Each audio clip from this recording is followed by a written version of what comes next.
right. Thank you channel එකට ආවට. අද මම හිතාගෙන ඉන්නේ කතා කරන්න කොහොමද Fiverr එකකින් සාමාන්‍යයෙන් විදිහට අපි ඕඩර් එකක් ඩෙලිවර් කරන්නේ කොහොමද කියන එක ගැන.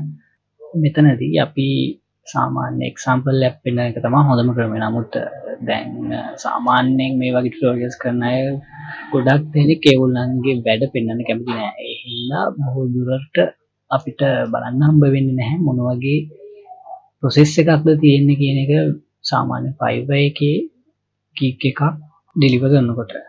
හරි.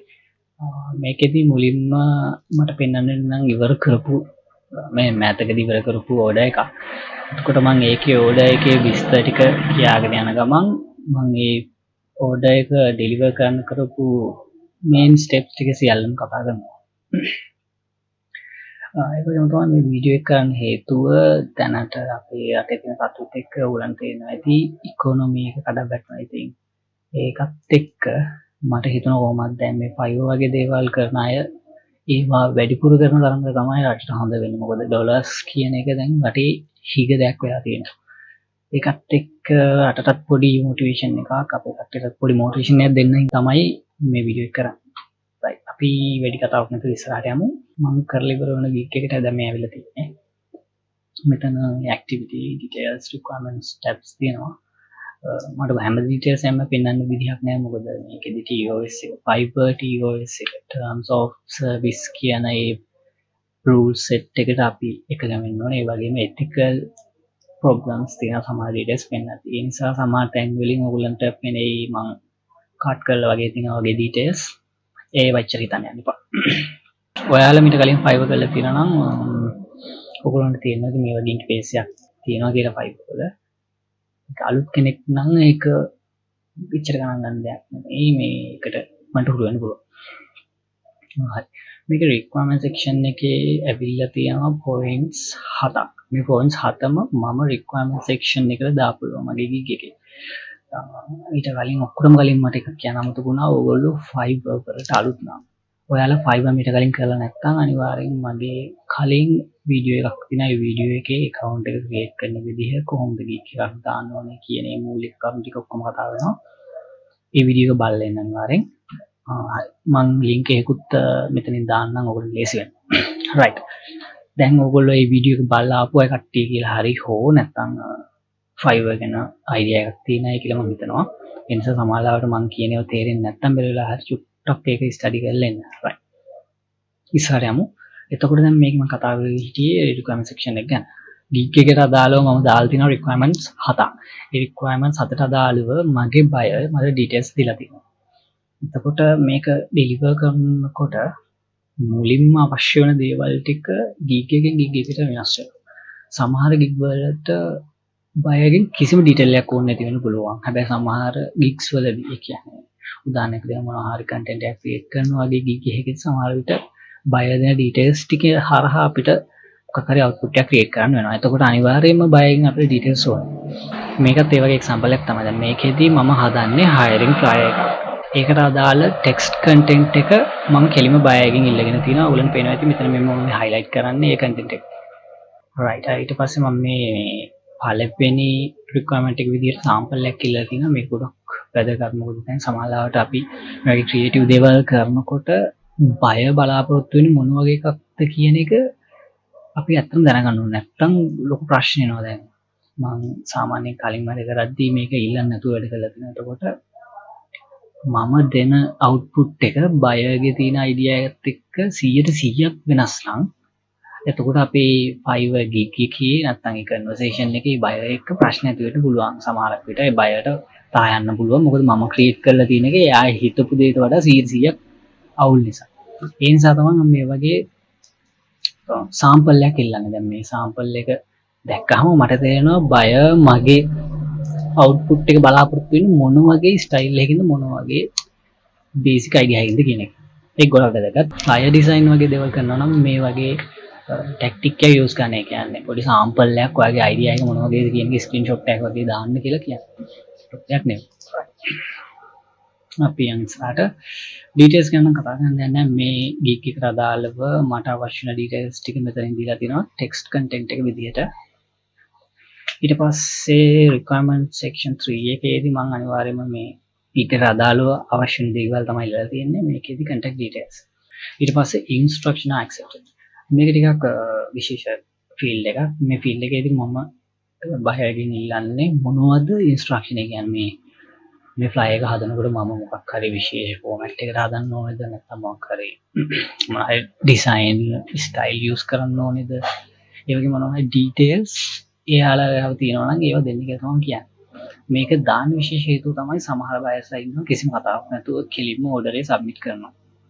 එතකොට බැරි වෙලා හරි ඒගොල්ලෝගේ idea එක කොහෙවත් message එකක් කරා හෝ requirement section එකේ හෝ සඳහන් වෙලා තිබුණ නැත්නම් අපිට මේ gig එක අපි දැක්ක වෙලාවෙම කරන්න පටන් ගන්න බෑ. ඒ කියන්නේ අපිට ආයි bio contact කරලා bio එක විස්තර අරගෙන ආයි bio online එක ගන්නත් ඉන්න වෙනවා. එතකොට ඒක ප්‍රශ්න ගොඩයි.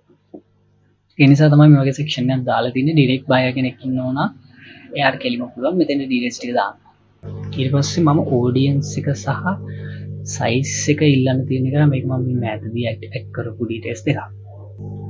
audience ඉල්ලන්න හේතුව තමයි සමහරවිට මේ ලෝකෙ ගොඩක් රටවල් තියෙනවානේ සමහරවිට ඒගොල්ලෝ අපෙන් බලාපොරොත්තු වෙන flyer එක ඒ content එක කියවලත් තේරුම් ගන්න අමාරුයි අපිට. ඒ කියන්නේ සමහරවිට අපි හදන flyer එක අපිට හිතෙන්න පුළුවන් පොඩි ළමයි වෙනුවෙන් හදන එකක් කියලා. නමුත් බැලුවාම ඒක පොඩි ළමයි වෙනුවෙන් නෙමෙයි elders ළමයි. ඒ වගේ ප්‍රශ්න වෙන්න පුළුවන්. ඒක නැති කරගන්න තියෙන ලේසි විදිහක් තමයි මේ target audience එක මොන වගේද කියලා දැනගන්න එක. මම මේ target audience එකට දාලා තියෙන්නේ අර multiple choice option එක. ඒකෙදී 18 year old under 18 olds 18 year old ඒ වගේ categories ටිකක් තියෙනවා. සමහර වෙලාවට ඊට වඩා වැඩි වයස පරතර ඒ විදිහට මම category පහක් විතර වගේ දාලා තියෙනවා. ඊට පස්සේ size එක. මේ size එක කියන්නේ සමහරවිට සමහර බලාපොරොත්තු වෙන එක එක sizes වලින්. සමහරවිට මම flyer එක A4 හදලා ඉවර වෙලා A4 කියන්නේ standard size එකනේ flyer වල. මේ size එක හදලා දුන්නාට ඒගොල්ලෝ කියනවා මට ඕනේ මේකින් නෙවෙයි කියලා එකපාරට. එතකොට මේක ප්‍රශ්නයක්. මොකද මම කරපු design එක මම කරපු මහන්සිය ආයෙ මට වෙනස් කරන්න වෙනවා. ඒ නිසා තමයි මම preferred size එක ඉල්ලලා තියෙන්නේ මෙතනින්. එතකොට buyer දන්නවා මෙයා දෙන්නේ මේකෙන් මම ඉල්ලලා තියෙන්නේ මේකෙන් කියලා. එතකොට අපේ conversation එකේ ප්‍රශ්න එනවා ගොඩක් අඩුයි. ඒ වගේම තමයි දැන් මම කියන්න ඕනේ මේ section එක මේ විදිහට follow කරන්න යන්න එපා. ඔයා කරන niche එක අනුව ඔයාගේ recommend section එක ඔයා හදා ගන්න ඕනේ. කොහොමත් මීට කලින් Fiverr එකේ selling කරලම නැති කෙනෙක්ට එකපාරට හිතා ගන්න අමාරුයි මොනවද හරියටම මට ඕන වෙන්නේ කියන එක ඒ අදාළ gig එකට අදාළව. එතකොට ඉතින් හොඳම දේ තමයි gig එකක් දෙකක් ඔයා sell කරගන්න ඕනේ. ඒ sell කරගන්නකොට ආර තේරෙනවා මේ details ටික නැති වුණොත් මට ප්‍රශ්නයක්. නැත්නම් මේ වගේ details ටික මම අනිවාර්යෙන් ඉල්ල ගන්න ඕනේ. බයකින් කියන ඔයාලට තේරෙනවා. ඒකත් එක්ක ඔය follow කරන්න. right. ඔය ටික කතාවක් නැතුව අපි ඉස්සරහට යමු. දැන් මම මේකේ design process එක ගැන පොඩ්ඩක් කතා කරන්න යන්නේ. right. මේ folder එකේ ඔයගොල්ලන්ට පේනවා ඇති අදාළ gig එකට අවශ්‍ය වෙන details ටික මම මේ වෙනම නමකින් ඒ බයගෙන හැමෙන් හදාගෙන තියෙනවා. මේ විදිහට පොඩ්ඩක් ඔප්ටිමයිස් කරලා ඒ details ටික පොඩ්ඩක් පිළිවෙලට තියාගන්න. ඊට වඩා පිළිවෙලට තියාගන්න හොඳයි. right. ඊට පස්සේ මම මුලින්ම කරේ දැන් එයාගේ idea එක මම ගත්තනේ. එයාගේ මොලේ details ටික මම අරන් තියෙන්නේ. මම ඊට පස්සේ කරන්න ඕනේ හොඳ template එකක් ගන්න ඕනේ. එහෙම නැත්නම් හදන්න ඕනේ මේ design එකට ගැලපෙන. තව එකක් තියෙනවා සමහරවිට දැන් මේ වගේ design එකක් දුන්නාම sample design එක විදිහට ඔයා ඒ design එක 100ක් copy කරන්න යන්න එපා. එහෙම ගහම සමහර අය ඒක කැමති නැති වෙන්න පුළුවන්. එතකොට මම ඒක සාමාන්‍ය මට ඒ වගේ අය එහෙම එකක් වෙන්න පුළුවන් කියලා idea එක තියෙන නිසා මම මේක copy කරන්න ගියේ නෑ. මම මේකේ structure එක විතරයි ගත්තේ. ඒ කියන්නේ මේ details ඉන්න ඕනේ තැන් සහ මේ section කොහොමද හැදිලා තියෙන්නේ, color usage කොහොමද, logo එකට අදාළව color use වෙලා තියෙනවද, ඒ වගේ දේවල් තමයි මම මේකෙන් ගත්තේ.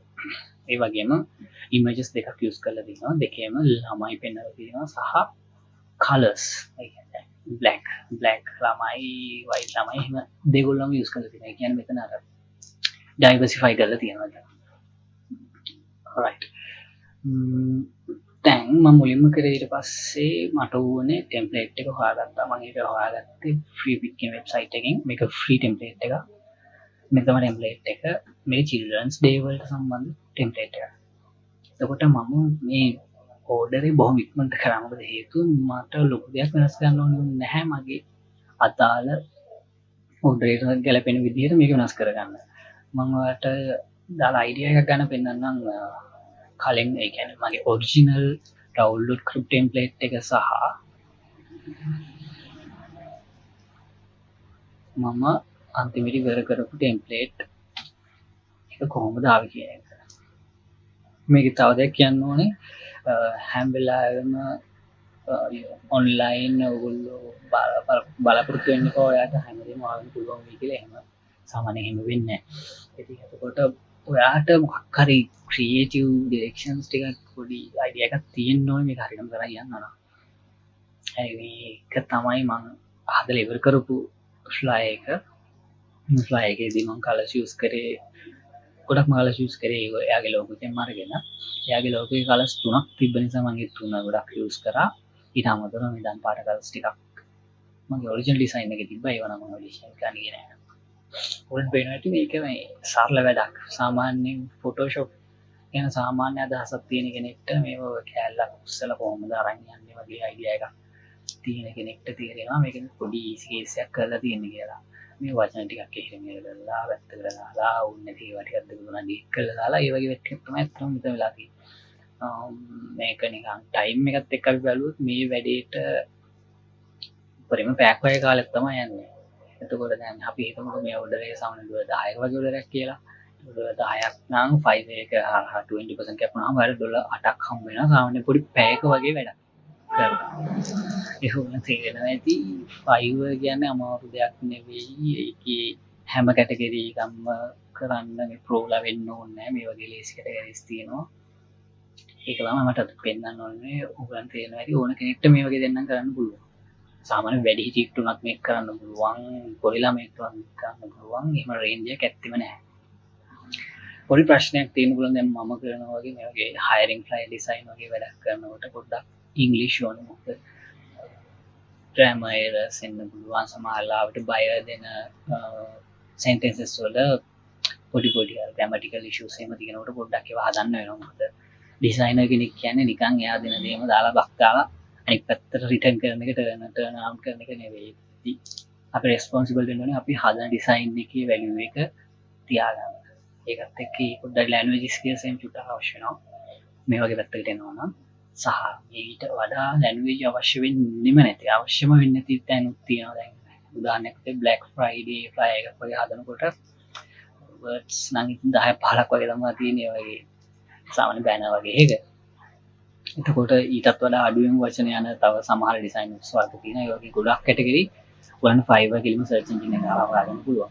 ඔයාලට යන්න තියෙන කෙනෙක් Fiverr selling වලට යන්න flyer graphic design වගේ subject එක select කරන්න. මම මේක මොකක් හරි දැනට ගන්න ඕගොල්ලන්ට චුට්ටක් බලන්න ඕන නිසා flyer design කියලා ගහමුකෝ.